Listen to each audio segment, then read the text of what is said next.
আসসালামু আলাইকুম সবাইকে। আশা করি তোমরা সবাই ভালো আছো।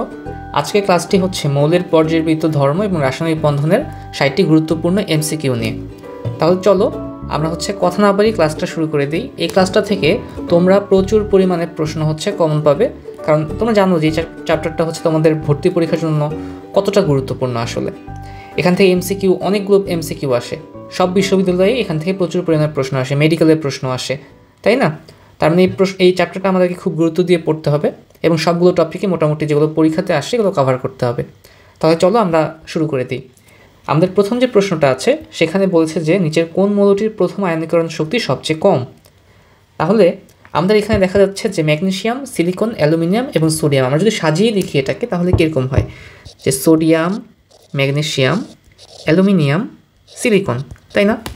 এরা কোন পর্যায়ের মৌল ভাইয়া? এটা তৃতীয় পর্যায়ের মৌল। এর উপরে কি আছে? হাইড্রোজেন, লিথিয়াম, তাই না? এটা হচ্ছে 1, এটা হচ্ছে 2 আর ওরা হচ্ছে 3 নম্বরে। যাই হোক, আমাদের এখানে কি আছে যে এই যে আমরা জানি যে সোডিয়াম, ম্যাগনেসিয়াম, অ্যালুমিনিয়াম, সিলিকন এরা একই পর্যায়ে অবস্থিত এবং একই পর্যায়ে বাম থেকে ডানে গেলে কি হয় ভাইয়া? পরমাণুর আকার হ্রাস পায়। পরমাণুর আকার যখন হ্রাস পায় তখন আয়নীকরণ শক্তি কী হয়? বৃদ্ধি পায়। তার মানে এখানে সবচেয়ে বেশি আয়নীকরণ শক্তি হচ্ছে সিলিকনের।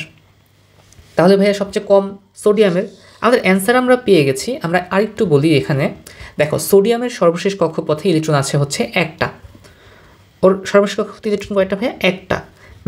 ম্যাগনেসিয়ামের কয়টা? 2টা, অ্যালুমিনিয়ামের 3টা এবং সিলিকনের 4টা। যার সর্বশেষ কক্ষপথে ইলেকট্রন সবচেয়ে বেশি, তার কিন্তু কেন্দ্রের দিকে ভাইয়া আকর্ষণটা বেশি এবং এর কারণে ওই পরমাণুটার আকার কিন্তু ভাইয়া হ্রাস পায়, তাই না? ওই পরমাণুর আকারটা হ্রাস পায়। আর আমরা জানি যে পরমাণুর আকার যদি হ্রাস পায় তাহলে তার আয়নীকরণ শক্তি আয়নীকরণ শক্তি বাড়ে। আর কি বাড়ে ভাইয়া? যেমন ইলেকট্রন আসক্তি বাড়ে এবং তড়িৎ ঋণাত্মকতা বাড়ে। আচ্ছা, তার মানে আমাদের এখানে প্রথমটা অ্যান্সার আমরা পেয়ে গেছি। প্রথমটা অ্যান্সার হচ্ছে সোডিয়াম। বলছে সবচেয়ে কম কার? সবচেয়ে কম। এখানে যদি বলতো যে কার আকার সবচেয়ে বড়, তখন কি হতো ভাইয়া? সবচেয়ে বড় আকার হতো, তখনও কিন্তু সোডিয়াম হতো। এখন যদি বলতো যে এগুলোর মধ্যে কার ইলেকট্রন আসক্তি সবচেয়ে কম, তখন ভাইয়া কোনটা হতো? তখন হচ্ছে সোডিয়াম। আর তখনও সোডিয়াম হতো। আবার যদি বলতো যে তড়িৎ ঋণাত্মকতা কার সবচেয়ে কম, তখনও সোডিয়ামই হতো এখানে, কারণ সোডিয়ামের আকার বড়। এর ব্যস্তানুপাতিক সম্পর্ক এদের মধ্যে। যদি এখানে বলতো যে এদের মধ্যে কার তড়িৎ ঋণাত্মকতা সবচেয়ে বেশি বললে কোনটা আসতো? অবশ্যই সিলিকন আসতো এখানে, কারণ সিলিকনের আকার কি? ছোট। তাহলে চলো আমরা পরবর্তী প্রশ্নটাতে আসি, যে নিচের কোনটির ব্যাসার্ধ সবচেয়ে কম। ওকে, দেখো এখানে ফ্লোরিনের পারমাণবিক সংখ্যা 9 গুণন এই ফ্লোরিন মাইনাস মানে ভাইয়া ফ্লোরিন একটা ইলেকট্রন গ্রহণ করেছে। তার মানে তার 9টা ছিল, এখন ইলেকট্রন হয়ে গেল কয়টা? 10টা, 90। এখানে নিয়নের 10 পারমাণবিক সংখ্যা, তার সাথে নিয়নের এখানে কোনো ন্যায়নী দেয়নি, তার 10ই আছে, দ্যাট মিনস 100। সোডিয়ামের পারমাণবিক সংখ্যা 11, সে প্লাস মানে একটা ইলেকট্রন গ্রহণ করেছে, একটা ইলেকট্রন ত্যাগ করেছে, তার মানে তার 11 থেকে হয়ে গেল 10, 110। ম্যাগনেসিয়াম 2+, তার 12 গুণন 2টা ইলেকট্রন দিয়েছে, ত্যাগ করেছে, তার কয়টা আছে? তাহলে 10টা আছে, 120। তা দেখো তো ভাই এখানে কার মানটা সবচেয়ে বড় হয়েছে? ম্যাগনেসিয়ামের, তাই না? এখানে ম্যাগনেসিয়ামের ব্যাসার্ধ সবচেয়ে কম। ঠিক আছে, আমরা এইভাবে এটা বের করে ফেলতে পারবো। আচ্ছা, তাহলে পরবর্তী প্রশ্নতে বলছে যে কোনটি অ্যাক্টিনেট সারির মৌল নয়। কোনটি মৌল নয়, এই ধরনের প্রশ্ন কিন্তু আসে পরীক্ষাতে। ঠিক আছে, তো আমরা কি করব এগুলো পারার জন্য? আমরা অ্যাক্টিনাইট সারির যে মৌলগুলো আছে এগুলো মনে রাখতে পারি এবং ল্যান্থনাইট সারির মৌলগুলো মনে রাখতে পারি। যাদের দুইটা সারি যাদের মনে রাখতে সমস্যা হয়, তোমরা যে কোনো একটা মনে রাখবে, তাহলে তুমি তোমার পরিচিত ছাড়া যেগুলো থাকবে ওইটাই অ্যান্সার এখানে। ঠিক আছে, তো এখানে আমাদের অ্যান্সার সি, সামারিয়াম। আচ্ছা, তাহলে আমরা পরবর্তী প্রশ্নতে বলেছে যে স্ট্রনসিয়াম, টেকনিশিয়াম, জিরকোনিয়াম, রুবিডিয়াম পরমাণুর ব্যাসার্ধের ক্রম হলো। আচ্ছা, মানে এখানে জানতে চেয়েছে যে কোনটা আকারে বড় এবং কোনটা আকারে ছোট। এটা একটা ক্রম আমাদেরকে এখানে গ্রেটার দেন লেস দেন চিহ্ন থেকে আমাদের বের করতে হবে। তা আমি বলি এখানে অ্যান্সার হচ্ছে এ নাম্বার। কেন এটা এ অ্যান্সার? কারণ দেখো যে রুবিডিয়ামের পর কি আছে? রুবিডিয়ামের পর আছে স্ট্রনসিয়াম। এটা কিন্তু 5 নাম্বার পর্যায়ের সবাই। রুবিডিয়ামের পর আছে স্ট্রনসিয়াম, তারপর কি আছে ইট্রিয়াম, তারপর হচ্ছে জিরকোনিয়াম, তারপর আছে ইট্রিয়াম, এরপর আছে কি জিরকোনিয়াম, এরপর কি আছে? এরপর আছে হচ্ছে নিওবিয়াম এনবি, এরপর আছে হচ্ছে মোলিবডিনাম এমও, এরপর আছে টেকনেশিয়াম। তাহলে এদের পারমাণবিক আমরা যদি এদের ইয়েগুলো বসাই, ও হচ্ছে 37, হচ্ছে 38, 39, 40, 41, 42, 43। আমাদের প্রশ্নের মধ্যে এই রুবিডিয়াম আছে, স্ট্রনসিয়াম আছে, জিরকোনিয়াম আছে এবং টেকনেশিয়াম আছে। তাহলে আমরা এখান থেকে আমরা দেখতে পাচ্ছি যে এটা কিন্তু একটা সিরিয়ালই আছে, রাইট? আমাদের জন্য খুব ইজি করে দিয়েছে প্রশ্নটা। এটা একটা সিরিয়ালই আছে। অনেক সময় দেখা যায় যে একই পর্যায়েও থাকে, আবার দেখা যায় শারীর ব্যাপারেও থাকে, তখন আমাদেরকে কষ্টটা বেশি করতে হয়। তো আমাদের এখানে একদম এটা ইজি। দেখো যে হচ্ছে এই হচ্ছে আমাদের বাম আর এই হচ্ছে আমাদের ডান। বাম থেকে ডানে গেছে, তার মানে কি টেকনেশিয়ামের আকার সবচেয়ে কম হবে, তার চেয়ে কম হবে, তার চেয়ে একটু বেশি হবে কার আকার? জিরকোনিয়ামের আকার, তার চেয়ে একটু বেশি হবে স্ট্রনসিয়ামের আকার, এবং সবচেয়ে বড় হবে কে? রুবিডিয়াম। ঠিক আছে? ইজি না এটা? একদম ইজি। এই ধরনের প্রশ্ন মানে আমি কখনো দেখি নাই যে এই ধরনের প্রশ্ন কোনোবার আসে না। তাই তোমাদের হচ্ছে এগুলো তোমাদের অনেকের কাছে যারা হচ্ছে মৌলের যে নামগুলো এগুলো যারা পড়ো না বা পড়তে চাও না, তাদের জন্য কিন্তু এটা এগুলো পারাটা একটু টাফ। ঠিক আছে? বাট যারা এগুলো পারে, যেমন এই সিরিয়ালগুলো যারা মনে রেখেছে, তাদের জন্য এগুলো কোনো ব্যাপারই না। একটু সময় সাপেক্ষ, অনেক সময় দেখা যায় যে একটু উপর নিচ থাকে অথবা পাশাপাশি, মানে একই লাইনের বা একই সিরিয়ালের কোনো মৌল থাকে না, তখন দেখা যায় একটু সময় লাগে এটা, বাট কঠিন কিছু না। ঠিক আছে? তোমাদের যারা অ্যাডমিশন টেস্ট দিবে তোমাদের সবারই উচিত 1 থেকে 50 বা 60 পর্যন্ত মুখস্থ রাখা। আর কিছু গুরুত্বপূর্ণ যেমন তোমার মার্কারি, তারপর হচ্ছে লেড, যেগুলো হচ্ছে তোমার মানে কমন প্রশ্ন আসে, এগুলোর পারমাণবিক সংখ্যা, ভর সংখ্যা, এগুলো হচ্ছে তোমাদের মনে রাখা উচিত। ঠিক আছে? তারপর হচ্ছে ইলেকট্রন আসক্তি, কার মান কত, কোনটার চেয়ে কোনটা বেশি, এই মানগুলো তোমাদের জেনে রাখতে হবে। আমরা তাহলে পরবর্তী প্রশ্নতে আসি। পরবর্তী প্রশ্নতে আমাদের কি বলেছে? কোন মৌল জোড়া পর্যায় সারণীর একই পিরিয়ডভুক্ত? একই পিরিয়ডভুক্ত। এখানে আমরা দেখতে পাচ্ছি যে সোডিয়াম পটাশিয়াম, না এটা হবে না। একই পর্যায় সারণীর একই পিরিয়ডভুক্ত। আচ্ছা, কোবাল্ট নিকেল হবে না, হবে কোবাল্ট নিকেল হবে, নিকেল কোবাল্ট এটা হবে, এগুলো হবে না। বলছে যে কোন পর্যায়ে? দেখো এই যে কোবাল্ট আর নিকেল তারা চতুর্থ পর্যায়ে অবস্থিত, একই পর্যায়ের। বাট সোডিয়াম কোন পর্যায়ের? তৃতীয় পর্যায়ের। পটাশিয়াম আবার চতুর্থ পর্যায়ের, তাই না? এটা একই পর্যায়ভুক্ত না, এরাও একই পর্যায়ভুক্ত না। আচ্ছা, এরপর 6 নম্বর প্রশ্নতে বলেছে যে 3D8 4s2 ইলেকট্রন বিন্যাস বিশিষ্ট মৌলটি একটি, এই মৌলটি কোনটি সেটা আমাদেরকে বের করতে হবে। এখানে 3D8 আর হচ্ছে 4s2। আচ্ছা বলো তো ভাইয়া, এই 3Dর শক্তি বেশি নাকি 4s-এর শক্তি বেশি? 3Dর শক্তি হচ্ছে এখানে বেশি, তাই না? 3 আর ডি, তাহলে 3 যোগ 2 সমান সমান হচ্ছে 5। আর এখানে 4s কি? 4 + 0 = 4। তার মানে এটা শক্তি বেশি। যার শক্তি বেশি তার থেকে কিন্তু ইলেকট্রন কি হয়? ইলেকট্রন তার থেকে পরে যায়। আগে ইলেকট্রন ছাড়বে কে? 4s। তাহলে 4s যদি ইলেকট্রন ছেড়ে দেয়, এই 4s এটা কি হয়ে যাবে? এটা হয়ে যাবে হচ্ছে 0। এটা 0 হয়ে গেলে তার মানে 3D8 আমাদের থাকছে শুধু। 3D8 মানে ডি অরবিটালটা কী অবস্থায় আছে ভাইয়া? অপূর্ণ অবস্থায় আছে। সো এটা হচ্ছে একটা অবস্থান্তর ধাতু। মানে কি অরবিটাল, ডি অরবিটাল যদি অপূর্ণ থাকে, যেমন ডি যদি 1 থেকে 9 পর্যন্ত থাকে, তাহলে সেটা হচ্ছে আমাদের কোন কিসের মধ্যে পড়বে, অবস্থান্তর ধাতুর মধ্যে পড়বে বা ট্রানজিশন এলিমেন্ট। ঠিক আছে, ওকে, আমাদের এটাও ডান। এরপর 7 নম্বর প্রশ্নে বলেছে নিম্নলিখিত কোন আয়নটিতে 5টি বিজোড় ডি ইলেকট্রন রয়েছে। আচ্ছা, ক্রোমিয়ামের ইলেকট্রন বিন্যাস প্রথমে বলছে ক্রোমিয়াম, তাই না? ক্রোমিয়ামের ইলেকট্রন বিন্যাস কি ভাইয়া? সে আর্গনের পর 3d5 4s1, তাই না? তাহলে আমাদের এখান থেকে ইলেকট্রন যদি এখান থেকে একটা চলে যায় আর এখান থেকে 2টা চলে যায়, এখান থেকে হচ্ছে 3টা ইলেকট্রন, 3+, তার মানে 3টা ত্যাগ করছে। তার মানে এখানে আমরা যদি বক্স করি 3D বক্স কি হবে, 1 2 3 4 5। তাহলে এখানে যদি 3টা ইলেকট্রন আছে, 1 2 3, 3টা ইলেকট্রন। আর এখানে আর 4s-টা কি, 4s তো হচ্ছে নাই, কিছু নাই এটার মধ্যে। এবার আসে হচ্ছে ম্যাঙ্গানিজ, ম্যাঙ্গানিজ 2+। তাহলে ম্যাঙ্গানিজের ইলেকট্রন বিন্যাস কি? ম্যাঙ্গানিজের ইলেকট্রন বিন্যাস হচ্ছে আমাদের 3d5 4s -2+ এর জন্য হচ্ছে এখানে 4s 0 হয়ে যাবে, তাই না?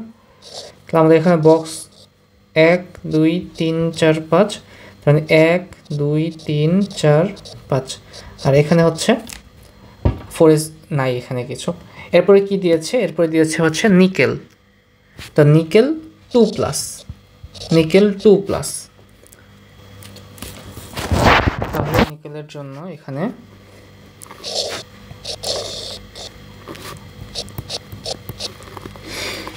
নিকেলের জন্য কি আসবে? নিকেলের জন্য আসবে হচ্ছে 3d8 আর হচ্ছে 4s2।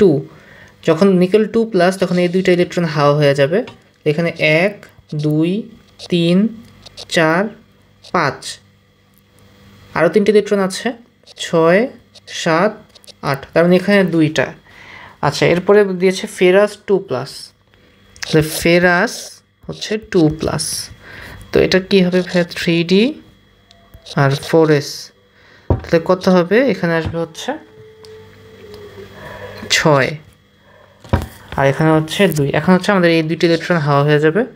আমাদের এখানে হচ্ছে বক্স করলে 1 2 3 4 5, আমাদের 6টার জন্য 1 2 3 4 5, আর একটা ইলেকট্রন বাকি আছে, তার মানে 6।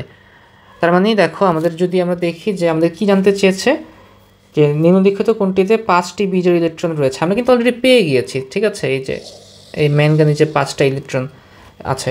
আমি তারপরে করলাম যাতে হচ্ছে এই টাইপের অন্য প্রশ্নগুলো আসলে তোমরা সলভ করতে পারো।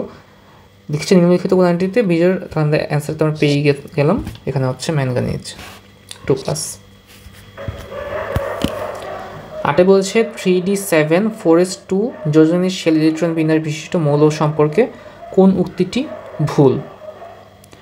আচ্ছা, এখানে আমরা বলতে পারি যে মৌলটি অবস্থান্তর মৌল। আচ্ছা, অবস্থান্তর মৌল হওয়ার জন্য কি হতে হয়?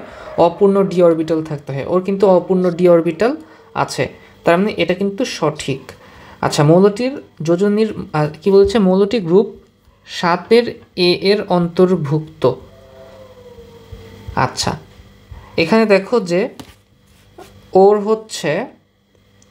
হচ্ছে ডি আর এস এর যোগফল কত বলতো? ডি আর এস 7 যোগ 2, তার মানে 9 হয়, তাই না? এটা হচ্ছে 9 হয়। তাহলে আমাদের এটা হচ্ছে মূলত দেখো যে 8 বি এই গ্রুপের হচ্ছে, এটা হচ্ছে অন্তর্ভুক্ত। তার মানে আমাদের এই ইনফরমেশনটা এখানে রং দেওয়া আছে, ওকে? আর এখানে ডি নাম্বার বলছে মৌলটি ধাতব, ইয়েস ধাতব, কারণ অবস্থান্তর ধাতু এগুলো। সিতে বলছে মৌলটির যোজনীর মান 2 বা 3 হতে পারে। তাহলে আমাদের 8 ডান এখান থেকে। আচ্ছা, 9 বলছে নিচের কোন ইলেকট্রন বিন্যাসটি একটি অবস্থান্তর মৌলের? এটা খুবই ইজি, অ্যান্সার হচ্ছে বি। এখানে দেখো যে এখানে এতটুকু হচ্ছে 2 যোগ 2 4 10 12 18, 18-র পর দেখো যে আরও 8, তার মানে 26 কোন মৌল বলো তো? ফেরাস, তাই না? ফেরস্তা অবশ্যই একটা অবস্থান্তর ধাতু, অবস্থান্তর মৌল। আমরা এরপরের প্রশ্নতে আসি। তোমরা দেখবে যে এগুলো অপূর্ণ ডি অরবিটাল থাকবে, বা তোমার ইয়ে থেকে শুরু করে স্ক্যান্ডিনিয়াম থেকে শুরু করে জিঙ্কের আগে পর্যন্ত। জিঙ্ক কিন্তু অবস্থান্তর মানে জিঙ্ক কি অবস্থান্তর মৌল নয়। জিঙ্কের অবস্থান্তর মৌল হতে হলে কি হতে হয়, যে অপূর্ণ ডি অরবিটাল থাকতে হয়, বাট জিঙ্কের ডি অরবিটালে 10টা ইলেকট্রন থাকে। ওকে, আমাদের 9 নম্বর ডান। 10-এ বলছে যে গ্রুপ ভি এ, গ্রুপ 5-এর এ এর মৌলসমূহের ক্ষেত্রে কোনটি সঠিক নয়। প্রথম প্রশ্নতে বলেছে যে প্রথম অপশনে বলেছে পারমাণবিক সংখ্যা বাড়লে ভৌত অবস্থার সন্নিবিষ্টতা বাড়ে। পারমাণবিক সংখ্যা বাড়লে ভৌত অবস্থার সন্নিবিষ্টতা বাড়ে, এটা সঠিক। এরপর বলছে পারমাণবিক সংখ্যা বাড়লে আয়নিক ব্যাসার্ধ কমে। পারমাণবিক সংখ্যা বাড়লে আয়নিক ব্যাসার্ধ কমে না। সবসময় তো দেখো, যদি এরকম হয় যে হাইড্রোজেন, তারপর লিথিয়াম, আচ্ছা এটা একটু উপরে হচ্ছে হাইড্রোজেন, যে লিথিয়াম। দেখো হাইড্রোজেনের পারমাণবিক সংখ্যা কত? 1। ওর কত? ওর হচ্ছে 3। তাহলে এই যে আমাদের যে পারমাণবিক সংখ্যা এটা বেড়েছে, বাট আয়নিক ব্যাসার্ধ কমেছে? কমে নেই, কারণ নিচের দিকে যত যাবো একটা করে কক্ষপথ বাড়বে, আর হচ্ছে আকার কি হতে থাকবে? বাড়তে থাকবে। এটা ভুল, বি নম্বর। সিতে বলছে যে পারমাণবিক সংখ্যা বাড়লে তড়িৎ পরিবাহিতা বাড়ে, এটা সঠিক। আর উপর সবগুলো যেহেতু একটা ভুল আছে, এটা সবগুলো তো হবে না। আমাদের এখানে অ্যান্সার হচ্ছে এ এবং সি। দেখো যে কোনো গ্রুপের যতই নিচে যাওয়া যায় ততই পারমাণবিক সংখ্যা এবং আয়নিক ব্যাসার্ধ বাড়তে থাকে। আর কি হয় তখন? হচ্ছে নতুন ইলেকট্রন স্তরে যুক্ত হয়, মানে যেটা বললাম যে কক্ষপথ, নতুন কক্ষপথ পাওয়া যায়। আর তখন দেখা যায় কক্ষপথ বাড়া মানে সেখানে ইলেকট্রন সংখ্যাও বেড়ে যাওয়া। তাহলে পারমাণবিক সংখ্যা বাড়লে ভৌত অবস্থার সন্নিবিষ্টতা বাড়ে, আবার পারমাণবিক সংখ্যা বাড়লে তড়িৎ পরিবাহিতা বেড়ে যায়। তাহলে আমাদের এখানে সঠিক উত্তর কী হবে? এ এবং সি। তাই 10-এর আমাদের অ্যান্সার কী হবে? 10-এর অ্যান্সার হবে হচ্ছে এ এবং সি। ও সরি, এখানে বলছে যে কোনটি সঠিক নয়। ওকে, সঠিক নয়, তার মানে আমাদের যেগুলো এগুলো তো সঠিক, এগুলো তো সঠিক। তার মানে সঠিক নয় হচ্ছে আমাদের এই যে এটা সঠিক নয়। তার মানে আমাদের এখানে সঠিক নয়, অ্যান্সার হচ্ছে বি। এটা ভুল, এখানে ভুল দেওয়া আছে। অলরাইট, আমরা পরবর্তী প্রশ্নতে আসি। যে পর্যায় সারণীর কোন পর্যায়ে বাম থেকে ডান দিকে যত কোনো পর্যায়ে বাম থেকে ডান দিকে যত অগ্রসর হওয়া যায় মৌলের পারমাণবিক ব্যাসার্ধ ক্রমান্বয়ে ততই কী হয়? বাম থেকে ডানে যাচ্ছ, মৌলের ব্যাসার্ধ তো কমে যাবে না? কমে যাবে। এটা তো আমরা জানি, 11-এর বি। এরপর এটাতে বলেছে যে পর্যায় সারণীর কোন পর্যায়ের মৌল বাম দিকের অক্সাইডগুলো, কোনো পর্যায়ের বাম দিকের অক্সাইডগুলো কী হবে? আমরা জানি যে পর্যায় সারণী যত বামে যাওয়া যায় ততই কি পাওয়া যায়? ধাতু পাওয়া যায়, এবং যত ডান দিকে যাওয়া যায় তত পাওয়া যায় হচ্ছে অধাতু। অধাতুর অক্সাইড হয় হচ্ছে অম্লধর্মী, এবং ধাতুর অক্সাইড হয় হচ্ছে ক্ষারধর্মী। যেহেতু বাম দিকের অক্সাইডের কথা বলেছে, তাহলে বাম দিকের অক্সাইডগুলো কী হবে? বাম দিকের অক্সাইডগুলো হবে ক্ষারকীয় অক্সাইড। আমাদের অ্যান্সার হচ্ছে এখানে ক্ষারকীয় অক্সাইড। 12 সি, 12 ডান। এবার 13-তে আসি। বলছে যে কোনটি মৃৎক্ষারীয় ধাতু নয়? কোনটি মৃৎক্ষারীয় ধাতু নয়? মৃৎক্ষারীয় ধাতু কোনগুলো, এগুলোকে আমাদের আগে জানতে হবে। মৃৎক্ষারীয় ধাতু হচ্ছে মৃৎক্ষারীয় ধাতু হচ্ছে আমাদের কি আছে? Beryllium, magnesium, calcium, strontium, barium. এগুলোকে আমরা এভাবে মনে রাখি যে বিরিয়ানি কি ব্যাপার? বিরিয়ানি, মোগলাই, কাবাব সরিয়ে বাটিতে রাখো, তাই না? এরপরে বলেছে যে আচ্ছা, এটা তো শেষ হয়নি। যে ক্ষারীয় ধাতু আমাদের এখানে তাহলে এই বেরিয়াম আছে, কাবাব আছে, মোগলাই আছে, তাহলে এই লোক হচ্ছে আমাদের রং অ্যান্সার। তাই কোনটি মৃৎক্ষারীয় ধাতু নয়? আমরা পেয়ে গেলাম আমাদের ডি। এবার 14 নম্বরে বলেছে অবস্থান্তর ধাতু নয় কোনটি? অবস্থান্তর ধাতু নয় এটা তো আমরা জানি, অপূর্ণ ডি অরবিটাল। এই ফেরাস এসব সময় হচ্ছে আমাদের অবস্থান্তর। ম্যাগনেসিয়ামের পারমাণবিক সংখ্যা কত বলো তো? 12, তাই না? আমরা লিখতে পারি যে 1s2 2s2 2p 3s2। কোনো ডি অরবিটাল আছে? নেই। ডি অরবিটাল নাই, ও আবার কীভাবে হবে? অবস্থান্তর হবে, ও বাদ। তার মানে সে হচ্ছে অবস্থান্তর ধাতু নয়। আমাদের ডান 13-14 ডান। আমরা 15 নম্বরে আসি। বলছে যে কোনো একটি মৌলের চার্জ নিরপেক্ষ পরমাণুতে ইলেকট্রন সংখ্যা 12 হলে ওই মৌলের প্রতীক কোনটি? এটা কোনো প্রশ্ন করছে? আচ্ছা, 15 সি গেল। এবার 16তে এস ব্লক মৌল কোনটি? এস ব্লক মৌল কোনটি? লিথিয়াম। 17তে বলছে গ্রুপ 1A এর মৌলগুলোকে কি বলা হয়? কি বলা হয়? এদেরকে বলা হয় হচ্ছে ক্ষার ধাতু। কারা ক্ষার ধাতু? এই যে হাই, লিনা, কে, রবি, সাজাবে, ফ্রান্সে। এদেরকে কি বলা হয়? এদেরকে বলা হয় হচ্ছে ক্ষার ধাতু। তার মানে 17 সি হচ্ছে অ্যান্সার। ষষ্ঠ পর্যায়ের মৌল কোনটি? ষষ্ঠ পর্যায়ের মৌল কয়টি? মৌল হচ্ছে 32টি। 18 সি। কোনটি মৃৎক্ষারীয় ধাতু? মৃৎক্ষারীয়, এই যে একটু আগে একটা প্রশ্ন ছিল 13 নম্বরে যে কোনটি মৃৎক্ষারীয় ধাতু নয়, তাহলে জানতে হবে কি? এই যে এটা বিরিয়ানি, মোগলাই, কাবাব সরিয়ে বাটিতে রাখো, ঠিক আছে? এটা জানতে হবে। তাহলে মৃৎক্ষারীয় ধাতু এই যে বিরিয়ানি আছে আমাদের এখানে, তা আমরা বিরিয়ানি খাই এখান থেকে। 19 এ। এবার 20 হচ্ছে নিচের কোন ব্লকে মৃৎক্ষারীয় মৌল আছে? মৃৎক্ষারীয় কারা?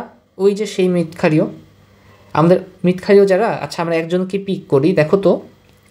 আমরা যে এই যে মোগলাই, এই যে ম্যাগনেসিয়ামকে নেই, ম্যাগনেসিয়ামের কি 1s 2s 2p 3s কোথায় প্রবেশ করেছে? লাস্টের যে ইলেকট্রন এস অরবিটালে প্রবেশ করেছে। তাহলে 20 এ এস ব্লক।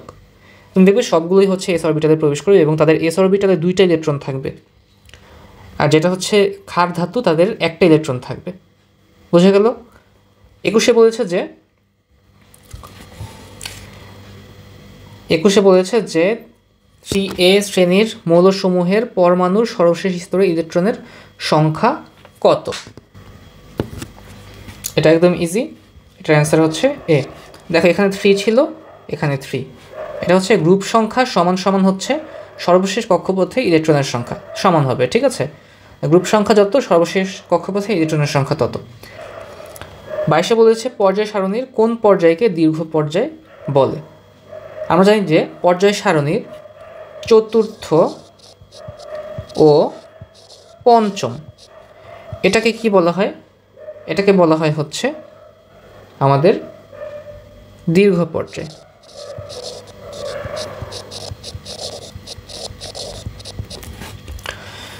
সো আমাদের অ্যান্সার পেয়ে গেছি আমরা 22 সি। 23 বলেছে অধাতুর অক্সাইডের ধর্ম কোনটি? অধাতুর অক্সাইড, আমি একটু আগেই বলছিলাম যে ধাতুর অক্সাইড হয় ক্ষারকীয় এবং অধাতুরটা হবে কি? অম্লীয়। তাহলে কি হবে? অম্লীয়। এখানে অনেক কিছু দিয়েছে, অম্লীয়, সাধারণত অম্লীয়, আমরা এটা দিব এখানে। তাহলে 23 C. Okay, let's move to the next question. Next কোয়েশ্চেনে বলেছে যে ডি ব্লকের মৌল নয় কোনটি? দেখো আমরা একটু আগে এটা সলভ করেছিলাম যে ম্যাগনেসিয়ামের শেষ কক্ষপথে, ম্যাগনেসিয়াম যেহেতু মৃৎক্ষারীয় ধাতু, তার সর্বশেষ কক্ষপথে ইলেকট্রন আছে 2টা, আর সেটা হচ্ছে এস অরবিটালে, রাইট? ওর কিন্তু কোনো ডি অরবিটাল নেই। আমাদের 24 ডান। 25 বলছে কোনটি অর্ধ ধাতু? কোনটি অর্ধ ধাতু? তাহলে 25-এর এটা হচ্ছে আমাদের অ্যান্সার হবে বি। 25-এর বি। কেন 25-এর বি? এটা হচ্ছে দেখো সিলিয়াম, সিলিকন, তারপর হচ্ছে জার্মেনিয়াম, এদেরকে কী বলা হয়? এদেরকে বলা হয় হচ্ছে অর্ধধাতু। আচ্ছা, এরপরে বলেছে যে কোনটি অধাতু? অধাতু এটা গ্যাসীয় হতে পারে, ম্যাগনেসিয়াম তো ধাতু, লিথিয়াম ধাতু, তারপরে হচ্ছে এখানে AU, এটা হচ্ছে অরাম, গোল্ড, তাই না? গোল্ড। তারপরে ডি হচ্ছে বি। আমাদের অ্যান্সার হচ্ছে 26-এর ডি, বোরন। 27-এ বলছে পি ব্লকের মৌল কোনটি? পি ব্লকের মৌল বলতে বোঝাবে যে আমাদের যে সর্বশেষ ইলেকট্রন সেটা আমাদের অবস্থান করবে কোথায়? সেটা অবস্থান করবে হচ্ছে পি অরবিটালে, ঠিক আছে? তো ক্যালসিয়াম সে তো হচ্ছে মৃৎক্ষার ধাতু, তার S2 লাস্টে। লিথিয়াম সে হচ্ছে S1, সোডিয়ামেরও S1। তার মানে আমাদের কিন্তু আমরা যদি এই মৌলটাকে নাও চিনে থাকি, অপশনের আশেপাশে, এটা হচ্ছে গ্যালিয়াম, রাইট? বা তুমি ধরো যদি চিনো না, তাহলে তুমি কি করবা? তুমি হচ্ছে এটা ইলেকট্রন বিন্যাস করা যদি ঝামেলা মনে হয়, তুমি আদার্স আশেপাশেগুলো দেখবে, যে যেটা যদি এরকম হয় যে আশেপাশেরগুলো দেখেই তুমি চিনতে পারতেছো যে এটা পি ব্লক হবে না, তো রাইট অ্যান্সার হচ্ছে গ্যালিয়াম, তাই না? গ্যালিয়াম বা যেটাই থাকুক, এখানে পি অরবিটাল অনেকগুলো মৌল আছে। আচ্ছা, এবার আসি হচ্ছে 28 নম্বরে, নিম্নের কোন মৌলটির তড়িৎ-ঋণাত্মকতার মান সবচেয়ে বেশি? এগুলো আগে সলভ করানো হয়েছে, এটা তো আমাদের টাস্ক থাকবে। 29 নম্বর বলেছে পারমাণবিক ভর মৌলসমূহের একটি মৌলিক বিষয়, এই ধারণার প্রথম কে দিয়েছিলেন? এটা দিয়েছিলেন কি? মেন্ডেলিভ। মেন্ডেলিভ প্রথম পর্যায় সারণী তৈরির সময় এই ধারণা দিয়েছিলেন। তাহলে 29-এর বি। PH3 অণুতে এখানে কোন HPH বন্ধন কোণের মান কত? কত এটা দেওয়া আছে, এটা হচ্ছে তো আমাদের 93, রাইট? 93। আচ্ছা, এই 107টা কার ভাইয়া? এই 107 হচ্ছে ইয়ের জন্য, অ্যামোনিয়ার জন্য। 109 এটা কার জন্য? এটা হচ্ছে মিথেনের জন্য, CH4। আর 105 এটার কাছাকাছি আসে হচ্ছে 104। 104 কার জন্য? 104 হচ্ছে পানির জন্য, ঠিক আছে? আচ্ছা, এবার আমরা আসি হচ্ছে পরের প্রশ্ন। পরের প্রশ্নে বলছে পটাশিয়াম ক্রিপ্টন কোন পর্যায়ের মৌল? পটাশিয়াম ক্রিপ্টন কোন পর্যায়ের মৌল এটা আমরা জানি। 31-এর অ্যান্সার হবে হচ্ছে বি।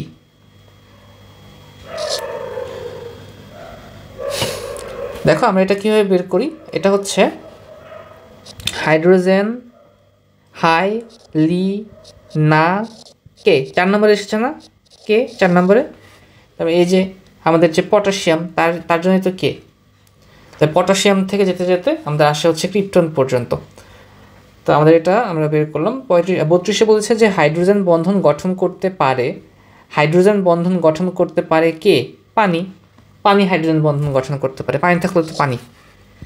ওকে, এবার বলছে নিচের যৌগগুলির মধ্যে কোনটিতে sp ও sp3 সংকরিত C পরমাণু রয়েছে? এটা হচ্ছে সংকরায়নের যে পার্টটা আছে তোমাদের অধ্যায় 3-এর, সেই পার্ট থেকে।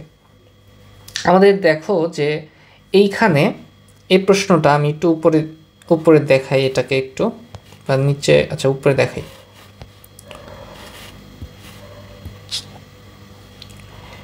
দেখো এখানে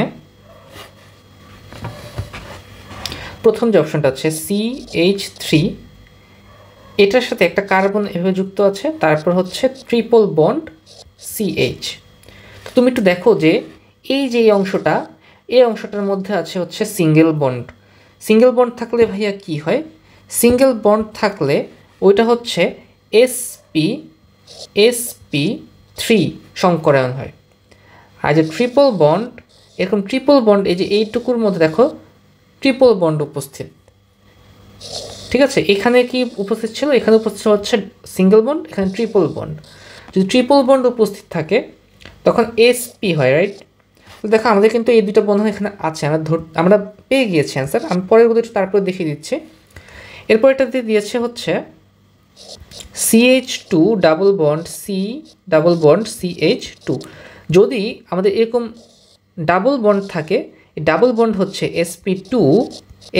যদি কোয়েশ্চেন করতো নিচের কোনটিতে 2টি sp2 রয়েছে, তখন আমাদের অ্যান্সার হতো বি। আর দেখো তাহলে আমাদের এই যে প্রশ্নটা, এখানে একটা সিঙ্গেল বন্ড আছে, এখানে একটা সিঙ্গেল বন্ড আছে, তার মানে কি এখানে sp3 এবং sp3 যদি আমাদেরকে বলতো দুইটা sp3 আছে, আমাদের অ্যান্সার হতো সি। এরপর ডি নাম্বারে বলেছে যে CH2 ডাবল বন্ড CH2, তার মানে কি এখানে আছে sp2, তার মানে আমাদের 33 অ্যান্সার হচ্ছে এ। 34 বলছে নিচের কোন অণুর মধ্যে sp2 হাইব্রিড অরবিটাল ও s অরবিটালের অধিক্রমণ দ্বারা গঠিত সমযোজী বন্ধন রয়েছে। এই যে NH2, আমি একটু এটাকে দেখাই, এই N আর হচ্ছে NH3 এটা এরকম হচ্ছে কেন, N হচ্ছে NH3 বলছে যে sp2, দেখো তো NH3 এর মধ্যে এখানে একটা মুক্ত জোড় আছে, তো এখানে কি ডাবল বন্ড আছে? নেই। sp3 আসতে চাইলে আমাদের ডাবল বন্ড আনতে হবে। এই যে বেরিলিয়াম ক্লোরাইড, ক্লোরিন হচ্ছে ক্লোরিন এরকম। এরপর আছে হচ্ছে C2H2, দেখো তো এটাকে লেখা যায় কীভাবে, হচ্ছে ট্রিপল বন্ড, এখানে হচ্ছে ট্রিপল বন্ড এবং তারা হচ্ছে একটা করে H নিয়েছে। ট্রিপল বন্ড থাকলে ভাইয়া কী হয়, ট্রিপল বন্ড থাকলে আমাদের সেটা sp সংকরায়ন হয়, তার মানে এটাও কিন্তু আমরা পাইনি। C2H4 এর ক্ষেত্রে আমাদের যেটা হচ্ছে C2 দুজনের সাথে ডাবল বন্ডের সাথে যুক্ত, আর এখানে H, দেখো মিলে গেছে, আমাদের অ্যান্সার হচ্ছে ডি। 34 ডি আমাদের সঠিক উত্তর। 35 বলেছে যে ইথাইন অণুতে যে ধরনের বন্ধন আছে সেগুলো হচ্ছে ইথাইন অণু। দেখো আমরা এই যে ইথাইন অণু বলছে না, এই দেখো এই যে কোয়েশ্চেনটা, এই যে এটা হচ্ছে ইথাইন অণু। তবে দেখো যে এখানে যে ডাবল বন্ডগুলো আছে, ট্রিপল বন্ড আছে, এই এখানে ট্রিপল বন্ড আছে, একটা হচ্ছে এই হচ্ছে একটা সিগমা বন্ড, এই হলো একটা সিগমা বন্ড এবং এই হলো একটা সিগমা বন্ড, তাই তিনটা সিগমা বন্ড আছে। আর দেখো দুইটা এই যে পিঙ্ক কালার যে দুইটা ইয়ে আছে আমাদের বন্ড, এই দুইটা কি বন্ধন বলতো, এই দুইটা হচ্ছে আমাদের পাই বন্ধন। তার মানে তিনটা পাচ্ছি হচ্ছে সিগমা, দুইটা হচ্ছে পাই বন্ধন। 35 ডান। 36 বলছে নিচের কোন যৌগটির বন্ধন কোণ ক্ষুদ্রতম, এই যে ওর হচ্ছে 109.5, ওর হচ্ছে 107, ওর 104 এবং বেরিলিয়াম ক্লোরাইডের কত ভাইয়া, বেরিলিয়ামের সংকরায়ন কত? দেখো বেরিলিয়ামের বেরিলিয়াম না, বোরন এটা, তো বোরনের যে আমাদের লাস্ট অরবিটাল ইলেকট্রন কয়টা আছে, 3টা, প্লাস এখানে যে ক্লোরিন কয়টা, একযোজি মৌল 3টা, ভাগ হচ্ছে 2, তাহলে কত হয় ভাই, 3 হয়। তার মানে ওর হচ্ছে sp2 সংকরায়ন হয়, তার মানে ওর হচ্ছে 120 ডিগ্রি। তাহলে আমাদের এখানে দেখো সবচেয়ে ছোটকে আমরা এখানে খুব সহজেই বুঝতে পারছি, এখানে পানি, আমাদের এখানে অ্যান্সার হচ্ছে 36 সি। এবার 37 নম্বরে আসি, নিচের যৌগগুলির কোনটির কেন্দ্রীয় পরমাণু sp3 সংকরণ নয়? এখানে হচ্ছে এ নাম্বারটা, দেখো এই NH4 প্লাস যে অ্যামোনিয়াম প্লাস আয়ন, ওরও sp3, পানির তো sp3 অবশ্যই, তাহলে দেখে অপশন দেখে খুব ইজিলি আমরা ধরতে পারি। 38 বলেছে যে নিচের কোনটিতে বন্ধন কোণ সবচেয়ে বড়, আবারও সেই বন্ধন কোণের প্রশ্নই চলে আসে। তো বন্ধন কোণ এখানে কোনটা বড় হবে, অবশ্যই মিথানের বড় হবে, মিথান হচ্ছে 109, রাইট, 109.5 ডিগ্রি। এরপর বলেছে যে নিম্নের মুক্ত শিকল যৌগগুলির কোনটিতে সবগুলো বন্ধনই সিগমা বন্ধন, সিগমা মেল। আচ্ছা, এই 39 নম্বরে আমাদের হচ্ছে কি বলছে যে অনেকগুলো মৌল দিয়ে দিয়েছে এখানে, কিন্তু আমরা বুঝবো কীভাবে আসলে কোনটা হবে। দেখো এটা আসলে এটা এভাবে করে স্ট্রাকচার করে করলে অনেক বড় হবে, অনেক সময় সাপেক্ষ ব্যাপার। আমরা দেখি একটু সিগমা চেয়েছে না আমাদের, এই যে সিগমা। তো আমরা কি করব, আমরা তো জানি যে কাদের জন্য হচ্ছে ইয়ে হবে, সিগমা বন্ধন হবে। সিগমা মানে একদম সিঙ্গেল সিঙ্গেল করে বন্ড, মানে শক্তিশালী বন্ড তাদের। এই বন্ডটা হবে হচ্ছে অ্যালকেনের ক্ষেত্রে, তাই না? অ্যালকেনের সংকেত কি ভাইয়া? অ্যালকেনের সংকেত হচ্ছে CN H2N +2 না? তাহলে দেখো যে এখানে যদি N এর মান 10 দিই, H এর মান 20 + 2 22 হয়, 22 হয়। তার মানে আমরা N এর মান কী হয়, আমরা C এর মান, C এর যে Nটা আছে, Nটা কী হয় বুঝলাম 10। এই দেখো এখানে কার্বনের এই যে 10 করে সবগুলো 10 করে দেওয়া। তো এইভাবে মিললে কিন্তু দেখো আমাদের এই B নাম্বারটা মিলে, B নাম্বারটা অ্যালকেন হয়, ঠিক আছে? সো আমাদের এটা হচ্ছে আমাদের অ্যান্সার। আশা করি এই ধরনের প্রশ্ন দেখলেও তোমরা এভাবে ট্রিক করে সলভ করে ফেলতে পারবে। এবার 40 নাম্বারে বলেছে নিচের কোন অণুটির সবগুলো পরমাণু একই সমতলে নয়? PF3, ঠিক আছে, পটাশিয়াম ফ্লোরাইড। এরপরে 41 নম্বরে বলেছে যে নিম্নের যৌগগুলোর কোনটির কেন্দ্রীয় পরমাণু অক্টেট নিয়ম অনুসরণ করে না? অক্টেট নিয়ম কোনটা ভাইয়া? অক্টেট নিয়ম বলতে বোঝায় যে এই যে অষ্টক পূরণের যে নিয়মটা ছিল না, যে সর্বশেষ কক্ষপথে কী থাকে, দ্বিত্বক নিয়ম, একটা হচ্ছে 2 মানে 2-এর নিয়ম, একটা হচ্ছে 8-এর নিয়ম, ওই নিয়ম তো অষ্টক অনুসরণ করে না। তো আমরা দেখি যে অক্সিজেনের শেষ যে কক্ষপথ, শেষ কক্ষপথে ইলেকট্রন ছিল হচ্ছে কয়টা? 6টা। তো দুইটা হাইড্রোজেনকে নিয়েছে, ও কিন্তু ফলো করেছে। তারপর হচ্ছে যে NF3, দেখো যে নাইট্রোজেনের সর্বশেষ কক্ষপথে ইলেকট্রন আছে 5টা, ফ্লোরিনের একযোজি পরমাণু ফ্লোরিন, তো তার হচ্ছে নিয়েছে, তার কিন্তু 8 পূরণ হয়েছে, ওরও 8 পূরণ হয়েছে। যদি আমরা দেখি যে জেনন ফ্লোরাইড, এখানে দেখো জেননের অলরেডি ওর শেষে 8টা ইলেকট্রন বসে আছে, তারপরে আবার এই যে চেপে চেপে 2টাকে নিয়ে নিচ্ছে এখানে, ও কিন্তু নিয়ম অনুসরণ করেনি, ঠিক আছে? তাই আমাদের এখানে বি এর অ্যান্সার হবে হচ্ছে, অ্যাকচুয়ালি সে অ্যান্সারে বি হবে। দেখো কার্বন টেট্রাক্লোরাইড, এই যে 1 নম্বর এ নাম্বার অপশনটাতে, এই কার্বনের শেষ কক্ষপথে ইলেকট্রন কয়টা আছে? 4টা আছে। আর এখানে 4টা একযোজি পরমাণু নিয়েছে, ক্লোরিন একযোজি পরমাণু, তো ওর কিন্তু অষ্টকের নিয়ম অনুসরণ করেছে। আশা করি তোমরা এখান থেকে খুব ক্লিয়ারলি বুঝতে পারছো যে আসলে এই ধরনের প্রশ্নগুলো আসলে কীভাবে সলভ করতে হবে। তোমরা যদি কেউ খুব ভালো করে পড়েও না থাকো, এই প্রশ্নগুলো তোমরা যদি সলভ করে যাও, তোমরা অনেক ভালো করতে পারবে। আর যারা পারো তাদের তো রিভিশন হয়ে যাচ্ছে। এবার 42 নম্বর প্রশ্নতে দেখি যে নিচের যৌগগুলির কোনটির আয়নিক বৈশিষ্ট্য সবচেয়ে বেশি? আয়নিক বৈশিষ্ট্য কোনটি বেশি জানতে চেয়েছে। তো আমরা একটু দেখি মৌলগুলো কী কী, যৌগগুলো কী কী দিয়েছে। এখানে সিলিকন, অ্যালুমিনিয়াম, সোডিয়াম, আচ্ছা এখানে অ্যান্সার হচ্ছে আমাদের ডি হবে, 42-এর ডি। কেন? দেখো এখানে সিজিয়াম, যে এই সিজিয়ামের আকার অনেক বড় না, ক্যাটায়নটার আকার অনেক বড়, আর হচ্ছে যে ফ্লোরিন অ্যানায়ন, ওর আকার কিন্তু অনেক ছোট, তাই না? ওর আকার অনেক ছোট, ওদের মধ্যে একটা অনেক বড় ধরনের পার্থক্য আছে। আর এমনিতে ক্যাটায়ন যত নিচের দিকে যায়, ওই মৌলটা তত বেশি কি হয়, আয়নিক হয়ে যায়, এটা মনে রাখবা, ঠিক আছে? যেমন হাইড্রোজেন, হিলিয়াম, যেমন আমাদের কি আছে, hydrogen, lithium, sodium, potassium, rubidium এবং হচ্ছে সিজিয়াম, ফ্রান্সিয়াম। তো এই যে মৌলগুলো আছে, যত নিচের দিকে আসবে ততই কি হবে, মানে যে ইয়েটা আছে, ক্যাটায়নটা আছে, যত বড় হচ্ছে সে তত আয়নিক হয়ে উঠছে। সো আমাদের এই ধরনের প্রশ্ন আসলে দেখবো ক্যাটায়নের আকারটা আমাদের খেয়াল রাখতে হবে, অ্যানায়নের আকারটাও আমাদের খেয়াল রাখতে হবে। যে ফাজানের যে রুলটা ছিল, ফাজানের রুল অনুযায়ী ক্যাটায়ন কি হবে, ক্যাটায়ন যদি বড় হয়, ক্যাটায়ন যদি ছোট হয় আর অ্যানায়ন যদি বড় হয়, মানে ক্যাটায়ন ছোট, আমি লিখে দিই একটু, তোমরা পারো তারপরে লিখে দিই, ক্যাটায়ন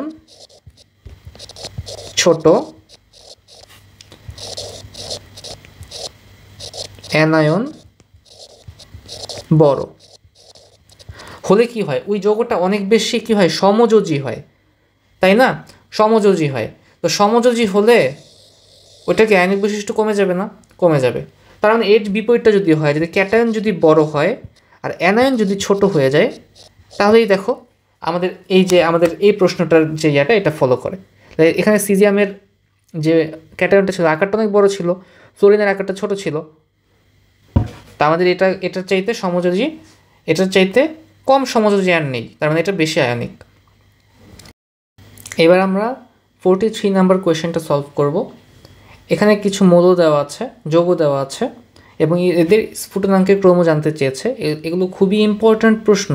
এগুলো প্রত্যেকটা মানে ভর্তি পরীক্ষার জন্য, প্রতিটা বিশ্ববিদ্যালয়ে ভর্তি পরীক্ষার জন্য, মেডিকেল ভর্তি পরীক্ষার জন্য এগুলো এই ধরনের প্রশ্ন অনেক বেশি আসে।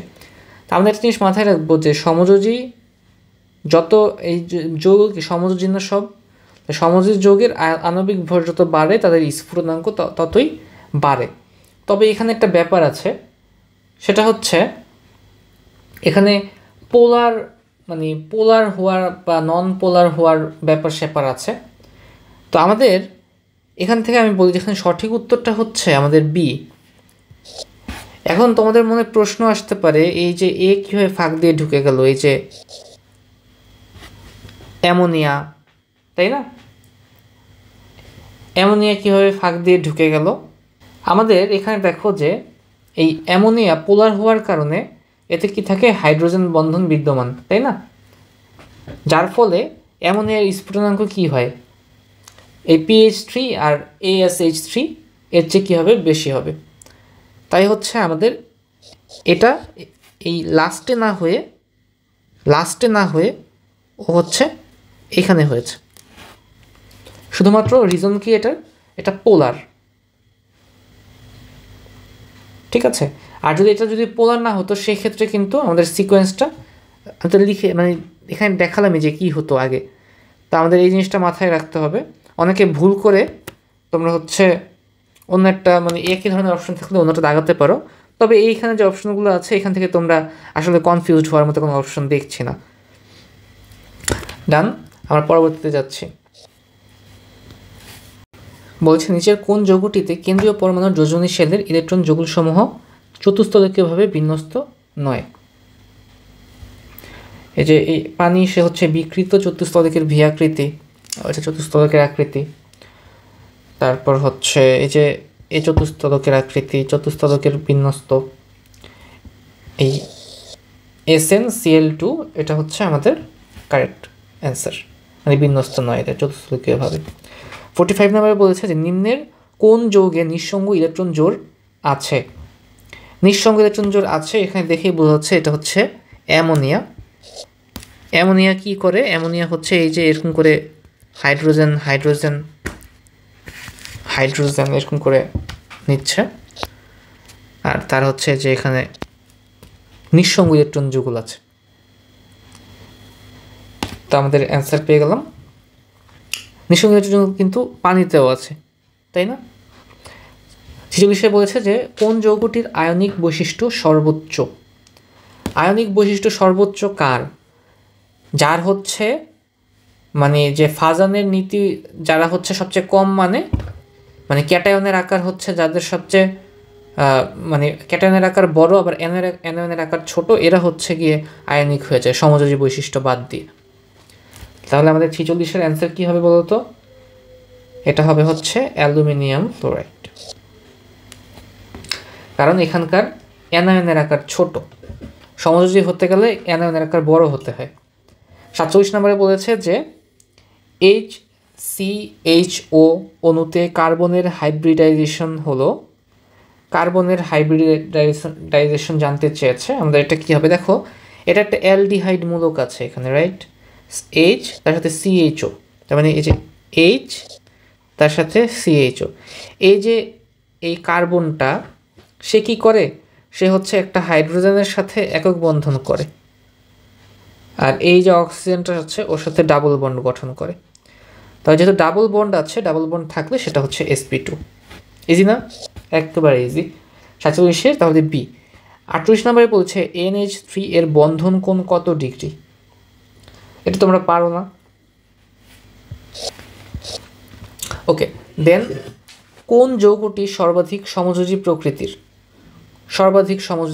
ফাজানের রুল সবচেয়ে বেশি ফলো করে, ফাজানের বাধ্যগত ছাত্র। কে সে? এখানে আমাদের অ্যান্সার হচ্ছে মিথেন।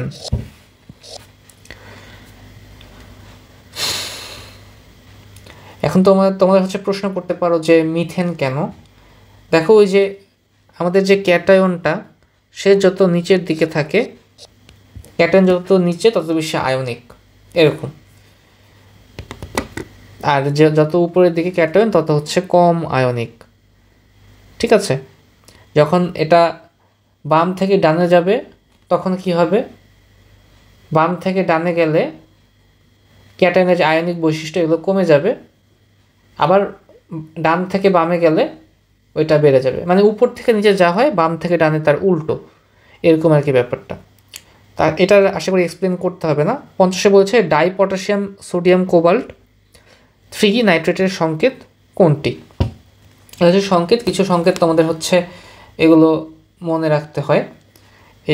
আমাদের এখানকার অ্যান্সার হচ্ছে এ। এখানে দেখো যে আমাদের এই জারণ মান বের করার জন্য আমরা কোবাল্টের যে মান এটাকে যদি আমরা এক্স ধরে নেই, কোবাল্টের মানটাকে এক্স ধরে নেই, আমাদের পটাশিয়াম কয়টা আছে? পটাশিয়াম আছে 2টা, 2 একে 2 যোগ সোডিয়াম আছে 1টা যোগ এখানে কয়টা আছে? এই আয়ন আছে হচ্ছে -1 হচ্ছে 6টা আছে, 6টা আছে। এটা সমান সমান কত ভাইয়া? এটা সমান সমান হচ্ছে +3। কেন +3? কারণ হচ্ছে এখানে আমাদের বলে দিয়েছে এই যে আয়নের দিয়ে দিয়েছে, তাহলে এটা কত আসে? আমাদের আলটিমেটলি এখান থেকে এক্স এর মান আসে হচ্ছে 3 -6, এখানে 3, তাহলে হচ্ছে পাশে যে মাইনাস প্লাস গেলে 3 +3 হবে, এটা +3। 1 নম্বরে বলছে সোডিয়াম ফেরোসায়ানাইডের সংকেত কোনটি? সোডিয়াম ফেরোসায়ানাইডের সংকেত তোমরা পারো, এটা হচ্ছে বি। এখন যদি তোমাকে সোডিয়াম ফেরোসায়ানাইড না বলে সোডিয়াম ফেরিসায়ানাইড বলতো তখন কোনটা হতো? তখন একই সংকেত, আমরা জাস্ট হচ্ছে Na3Fe লিখতাম। এটা হচ্ছে সোডিয়াম ফেরিসায়ানাইড। যেহেতু ফেরোসায়ানাইড বলছে আমাদের অ্যান্সার হচ্ছে বি। দেন নিম্নের কোনটি সবচেয়ে বেশি তড়িৎ ঋণাত্মক? এগুলো আর করাবো না, এগুলো করানো হয়েছে, এগুলো তোমরা পারবা। রাসায়নিক বন্ধন কোন ধরনের শক্তি? রাসায়নিক বন্ধন কোন ধরনের শক্তি বলো তো?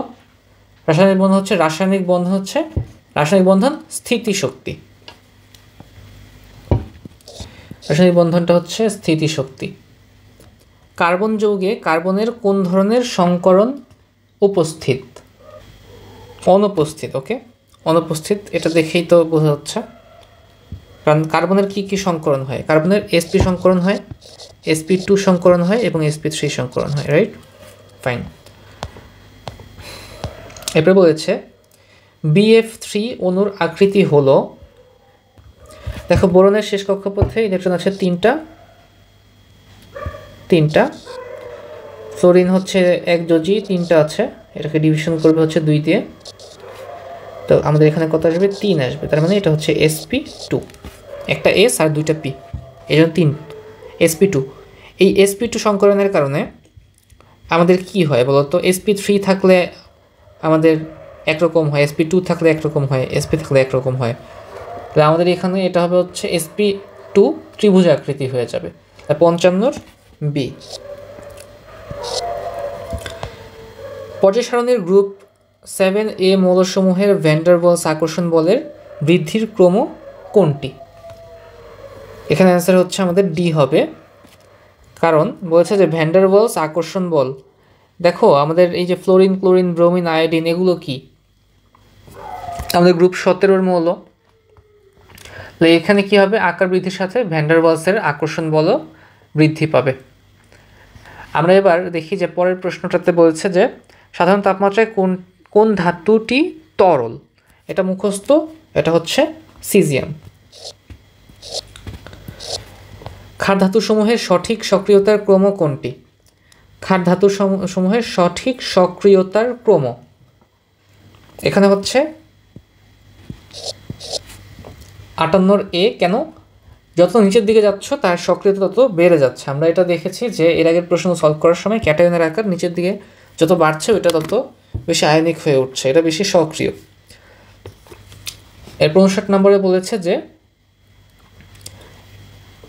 Sodium fluoride, sodium bromide, sodium iodide এবং সিজিয়াম আয়োডাইড লবণগুলোর ল্যাটিস শক্তির ক্রম কোনটি? ল্যাটিস শক্তির ক্রম কোনটি হবে? এখানে হচ্ছে ফ্লোরিনের সবচেয়ে বেশি, তারপর ব্রোমিন, তারপর আয়োডিন।